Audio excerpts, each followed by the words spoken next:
రేవంత్ సర్కార్ ప్రతిష్టాత్మకంగా చేపట్టిన ఇందిరమ్మ ఇండ్ల పథకం సర్వే చివరి దశకు చేరుకుంది. సంక్రాంతికి ఇందిరమ్మ ఇండ్ల నిర్మాణం చేపట్టాలని ప్రభుత్వం పట్టుదలతో ఉంది. గ్రామాలు, వార్డులలో సర్వేయర్లు వివరాలు సేకరిస్తున్నారు. ఇందిరమ్మ ఇండ్ల నిర్మాణాలను పర్యవేక్షించేందుకు రాష్ట్రంలో 33 జిల్లాలకు 33 మంది ప్రాజెక్ట్ డైరెక్టర్లను సర్కార్ నియమించింది. వీళ్లు ఈ స్కీమ్ అమలును పూర్తి స్థాయిలో పర్యవేక్షించనున్నారు. తొలి దశలో సొంత స్థలాలు ఉన్నవారికే ఇందిరమ్మ ఇళ్లు మంజూరు చేస్తామని ఇప్పటికే రాష్ట్ర ప్రభుత్వం ప్రకటించింది. మొదటి విడతలో సొంత స్థలం ఉన్న నిరుపేదలకు ప్రభుత్వం ఇందిరమ్మ ఇండ్లను మంజూరు చేయనుంది. ప్రతి 500 దరఖాస్తులకు ఒక సర్వేయర్ను ఏర్పాటు చేశారు.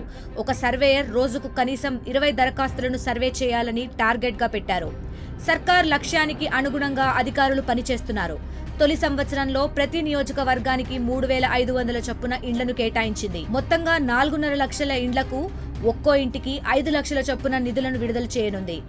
ఈ నిధులను 4 విడతలుగా లబ్ధిదారుల ఖాతాల్లో జమ చేస్తుంది.